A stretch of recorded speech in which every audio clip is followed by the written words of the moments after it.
Good morning dear student. आज का जो हमारा टॉपिक है गैमेटोजेनेसिस।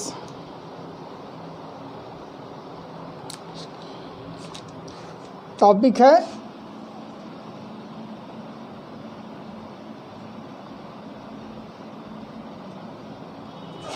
गैमेटोजेनेसिस। कहते किसे हैं?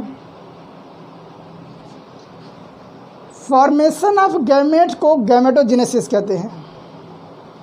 गैमेटोजेनेसिस 2 वर्ड से मिलकर बना हुआ है। Genesis and what? Gamete. 2 word से मिलकर बना गैमेटोजेनेसिस। गैमेटोजेनेसिस 2 वर्ड से मिलकर बना है। एक तो जेनेसिस। जेनेसिस वर्ड जब भी आ जाए इसका मतलब है क्या? फॉर्मेशन। जब भी जेनेसिस वर्ड आए उसका नाम है फॉर्मेशन। किस चीज़ का formation? For example gametogenesis it means gamete का फॉर्मेशन। स्पर्मेटोजेनेसिस स्पर्म का फॉर्मेशन। oogenesis ओवम का फॉर्मेशन। जेनेसिस वर्ड जब भी आ जाए, कहीं भी आ जाए, फॉर्मेशन होता है। फॉर्मेशन तो समझते हो आप, बायोलॉजिकल टर्म है जेनेसिस। अब बात आती है गैमेट्स। गैमेट्स किसे कहते हैं? गैमेट्स एक सिंगल हैप्लॉइड स्ट्रक्चर होता है। सिंगल हैप्लॉइड स्ट्रक्चर होता है। क्या? पहली बात तो एक हैप्लॉइड है। क्या है? हैप्लॉइड। दूसरी बात, these are the intermediate structure between 2 generation।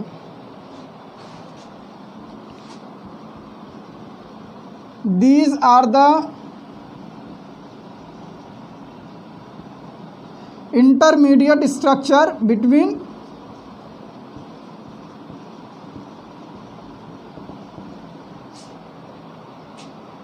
These are the intermediate structure between 2 generation। Third point, these are single cell containing half chromosome number that may be either X or Y।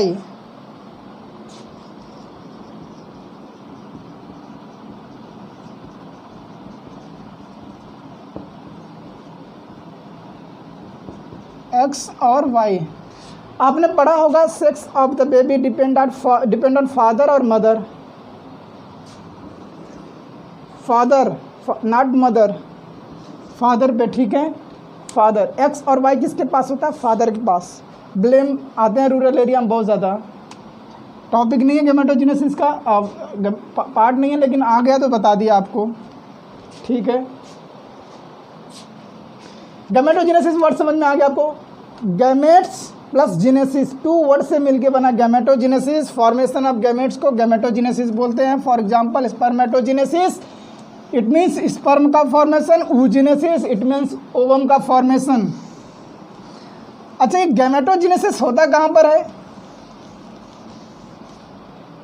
वो organ जो gamete और sex hormone दोनों का production करे।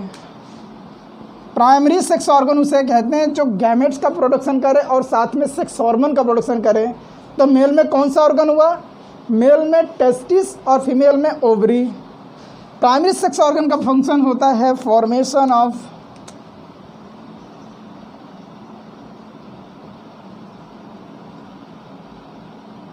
Gamete and formation of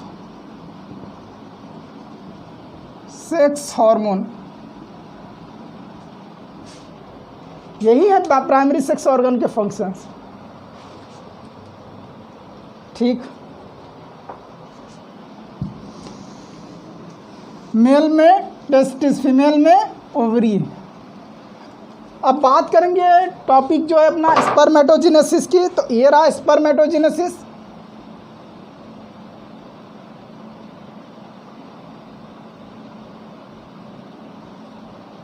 it means sperm का formation. इसमें भी 2 term आया ना, स्पर्म प्लस जेनेसिस। बात समझ में आया? स्पर्मेटोजेनेसिस, ठीक। अच्छा, ये जो गैमेटोजेनेसिस है ना 3 फेज में होता है। First multiplication phase, second growth phase and finally third phase is what, maturation phase. बात को ध्यान रहे, ठीक है। अब स्टार्ट करते हैं स्पर्मेटोजेनेसिस। ये रहा मेल टेस्टिस, ये मेल टेस्टिस, ठीक। मेल टेस्टिस में कुछ लोब्यूल्स मिलेंगे, जैसे कि आपने ऑरेंज खाया होगा, उसमें भी लोब्यूल्स मिलते हैं, 8 से 10 के आसपास लोब्यूल्स होते हैं। ऐसे मेल टेस्टिस में भी लोब्यूल्स होते हैं, लेकिन नंबर में 250 होते हैं, जिनको बोलते हैं टेस्टिकुलर लोब्यूल्स। ये रो भैया, ये लोब्यूल्स है ये, ठीक। अब इन लोब्यूल्स में हाईली कॉइल्ड ट्यूब्यूल मिलेंगे, नंबर में 1 2 3 हो गए। वो 1 भी हो सकता है, 2 भी हो सकता है, 3 में भी हो सकता है। ये लो निकाल के बना दिया हमने क्या, सेमेनिफेरस ट्यूब्यूल। अब अपने को क्या है कि सेमेनिफेरस ट्यूब्यूल पढ़ना है, तो इसमें तो पढ़ नहीं पाएंगे, तो क्या काम करेंगे अपन, सेमेनिफेरस ट्यूब्यूल को क्या करेंगे, खींचेंगे और पकड़ के बाहर निकालेंगे। जैसे ही बाहर निकलेगा और काट देंगे इसको। बात समझ में आया। काटने के बाद सेमेनिफेरस ट्यूब्यूल कुछ इस तरह दिखेगा, ट्रांसवर्स सेक्शन में कुछ इस तरह का दिखेगा, ठीक। हालांकि मैं इसको मिटा देता हूँ, थोड़ा सा जगह कम पड़ेगा। अब इस सेमेनिफेरस ट्यूब्यूल में 2 टाइप के सेल मिलेंगे, first germ cell, second Sertoli cell. अब ये रहे जॉइंट सेल।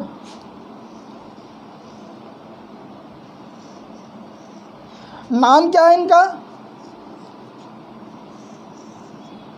और काम क्या है इनका?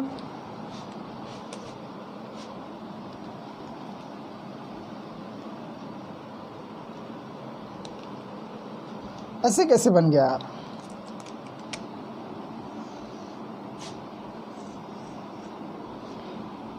ये रहे सेटोली सेल।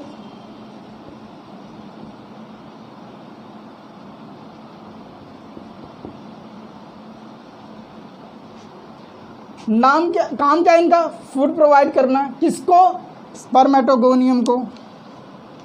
ये रहे स्पर्मेटोगोनियम। अच्छा, स्पर्मेटोगोनियम क्या करेंगे आगे जा कर के? ये वही सेल है जो आगे जाके स्पर्मेटोजोआ का प्रोडक्शन करेंगे। किसका? स्पर्मेटोजोआ का।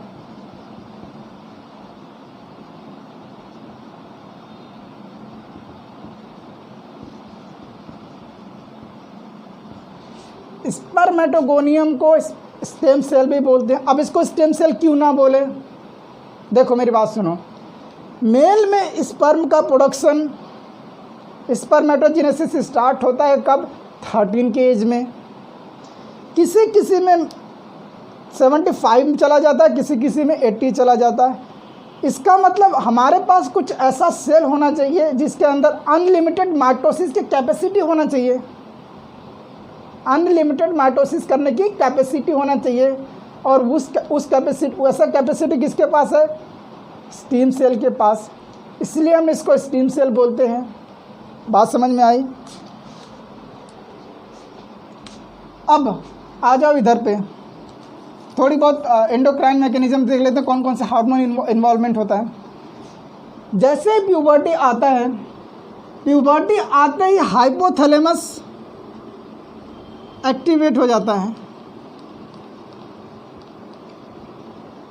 ये हाइपोथैलेमस एक्टिवेट होने के बाद क्या करेगा? जीएनआरएच हार्मोन को रिलीज करेगा।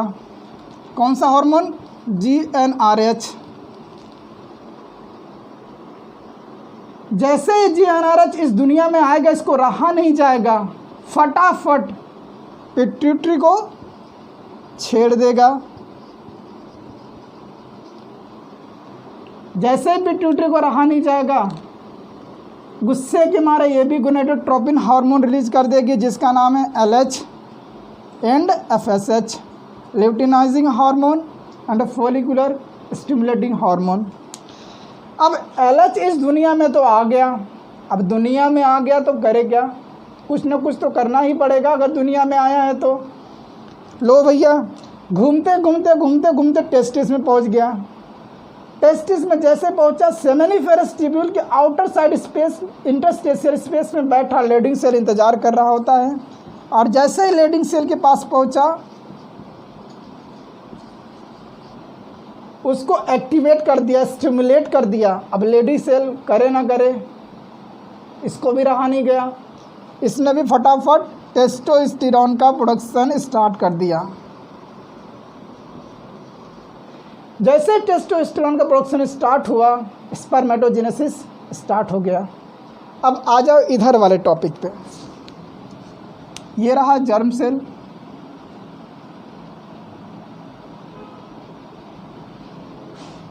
अगर पूरे बॉडी की सेल 2n है, प्लॉइडी 2n है, तो जर्म सेल की प्लॉइडी क्या होगी? 2n होगी। ध्यान रहे, इसकी भी प्लॉइडी 2n होगी। अब क्या होगा कि माइटोसिस होगा। माइटोसिस में एक सेल का 2 सेल बनता है, एक सेल का 2 सेल बनता है, ठीक। अब इसमें होगा माइटोसिस,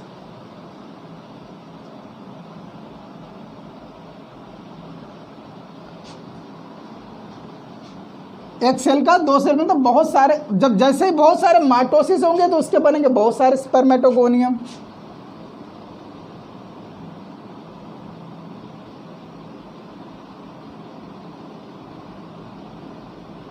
प्लॉइडी इनकी क्या होगी? 2n होगी। ये रही स्पर्मेटोगोनियम, इनकी भी प्लॉइडी 2n। बात समझ में आया ना? अब जर्म सेल से लेकर के स्पर्मेटोगोनियम तक माइटोसिस क्या है? मल्टीप्लिकेशन फेज है। मल्टीप्लिकेशन फेज पे ये रहा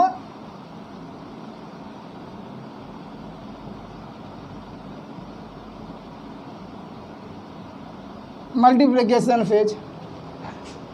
अब जब माइटोसिस हुआ तो बहुत सारे स्पर्मेटोगोनियम बने। जब बहुत सारे स्पर्मेटोगोनियम बने तो उसमें कुछ स्पर्मेटोगोनियम साइटोप्लाज्मिक एक्यूमुलेशन करते हैं। साइटोप्लाज्मिक एक्यूमुलेशन करने के बाद अपनी सेल साइज थोड़ी बड़ी कर लेते हैं। जैसे वो सेल साइज बड़ी करते हैं, एक अलग तरह का सेल बनता है, नाम है उनका प्राइमरी स्पर्मेटोसाइट।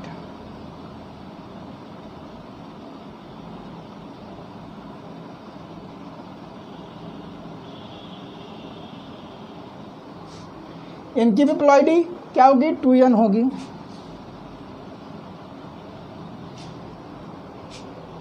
अब माइटोसिस तो हमने करा लिया, अब आई किसकी बारी? मियोसिस की।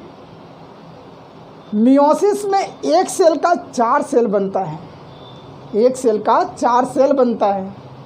मियोसिस 2 टाइप का होता है, meiosis first and meiosis second. Meiosis जो फर्स्ट है ना, रिडक्शनल डिवीज़न है, क्रोमोसोम नंबर 2 का हाफ करता है, इसका मतलब रिडक्शनल डिवीज़न है। Meiosis first reductional division 2n का n होगा।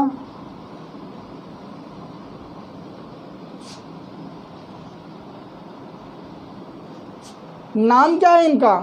जैसे मियोसिस फर्स्ट होगा, क्रोमोसोम नंबर हाफ होंगे, एक नया सेल बनेगा जिसका नाम है सेकेंडरी स्पर्मेटोसाइट।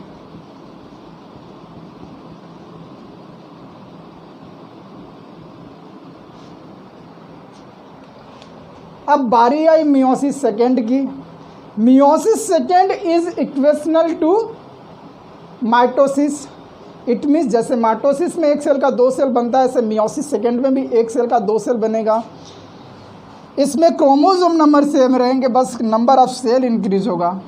लो, माइटोसिस करा दिया, मियोसिस सेकेंड करा दिया, एक सेल का 2 सेल बना दिया।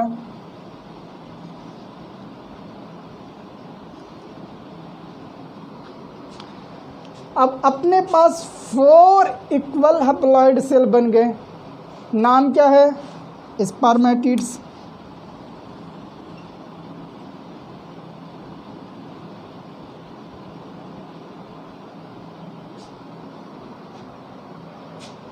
अब हमने माइटोसिस भी करा ली, मियोसिस भी करा ली। क्या अपना स्पर्म से ऐसा होता है? स्पर्मेटोजोआ ऐसा होता है? आपने एनसीईआरटी के डायग्राम में देखा होगा, एक स्पर्म के पास हेड होता है, नेक होता है, बॉडी पार्ट होता है जिसमें न्यूमरस अमाउंट ऑफ एनर्जी होती है और मूवमेंट कराने के लिए टेल होता है। इसके पास ऐसा कुछ है? इसका मतलब ये तो स्पर्म नहीं है, स्पर्मेटोजोआ नहीं, ये तो बदसूरत आलू की तरह स्फेरिकल शेप है। अभी इसका मतलब स्पर्मेटोजोआ बनना बाकी है। ये रहा स्पर्मेटोजोआ।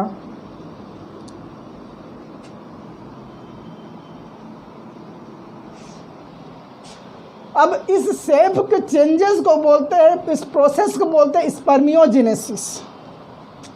क्या बोलते हैं?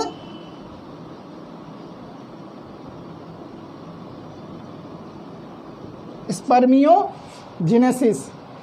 यानी स्फेरिकल टू अननोन शेप और फ्लैजिलेटेड सेल, यूं कह लो फ्लैजिलेटेड सेल और एलोंगेटेड सेल के प्रोसेस को स्पर्मियोजेनेसिस बोलते हैं। अब ये रहा अपना स्पर्मेटोजोआ।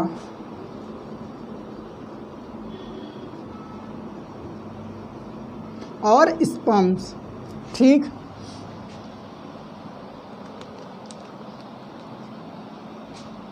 स्पर्मेटोगोनियम से प्राइमरी स्पर्मेटोसाइट के फेज को बोलते हैं ग्रोथ फेज। इस यहाँ पर क्या हुआ था कि साइटोप्लाज्मिक एक्यूमुलेशन हुआ था, अपना सेल साइज इंक्रीज किया। अब जहाँ मियोसिस स्टार्ट होता है से लेके एंड पार्ट तक मैचुरेशन फेज।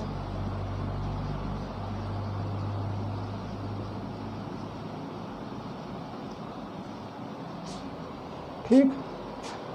अब अपना ये जो स्पर्मेटोजेनेसिस है पार्ट कंप्लीट हो गया। अब एनसीईआरटी में एक अलग सा टर्म दिया स्पर्मिएशन। डायग्राम में रिप्रेजेंटली दिखाना भूल गया था, ये रहा।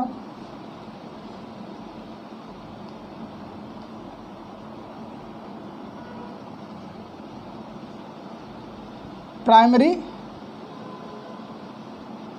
स्पर्मेटोसाइट,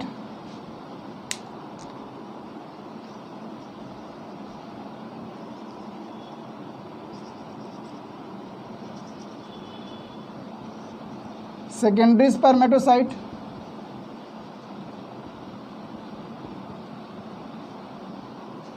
ठीक। ये रहा स्पर्म और स्पर्मेटोजोआ। सारे स्पर्म कहाँ प्रेजेंट होते हैं? सेमेनिफेरस ट्यूब्यूल के ल्यूमेन में। कहाँ पे? सेमेनिफेरस ट्यूब्यूल के ल्यूमेन में। और इनका हेड कहाँ पे एम्बेडेड होता है? सेटोली सेल में। कहाँ पर? सेटोली सेल में। ध्यान से सुनना इस बात को, क्योंकि जो एनसीईआरटी में एक नेम दिया हुआ है ना स्पर्मिएशन, यहीं से कंप्लीट होगा। ये रहा स्पर्मेटोजोआ।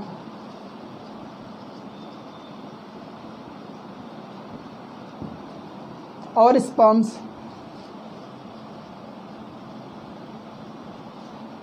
बात समझ में आया ना? Spermiation, release of spermatozoa from Sertoli cell के प्रोसेस के बोलते हैं स्पर्मिएशन। ये जो हेड है ना इसका, ये सेटोली सेल के साइटोप्लाज्म में इसका हेड जो एम्बेडेड है ना, जैसे यहाँ से रिलीज होने के प्रोसेस को ही स्पर्मिएशन कर बोलते हैं। अब यहाँ से रिलीज होकर चाहे कुछ भी करे, फर्टिलाइजेशन करे, इजैकुलेट हो, किसी काम के आए, सत्यानाश हो जाए, बस यहाँ से रिलीज होने के प्रोसेस को बोलते हैं स्पर्मिएशन। ये अपना जो गैमेटोजेनेसिस पार्ट कंप्लीट हुआ। बाकी नेक्स्ट चैप्टर अपना रहेगा, टॉपिक रहेगा oogenesis, वो हम कर लेंगे। Thank you very much. आपको कुछ नहीं करना है, माइटोसिस क्या होता है, मियोसिस क्या होता है, बस ये ध्यान रखना है। हाइपोथैलेमस से कौन सा हार्मोन रिलीज होता है, कौन सा हार्मोन क्या करवाता है, ये चीज़ें ध्यान रखनी। खत्म हो गया। गैमेटोजेनेसिस में स्पर्मेटोजेनेसिस खत्म। गैमेट्स क्या होता है सब बता दिया। बस इतनी सी बात है, ध्यान रखना है। छोटा सा टॉपिक है, ख़त्म हो जाके 2 मिनट का काम है।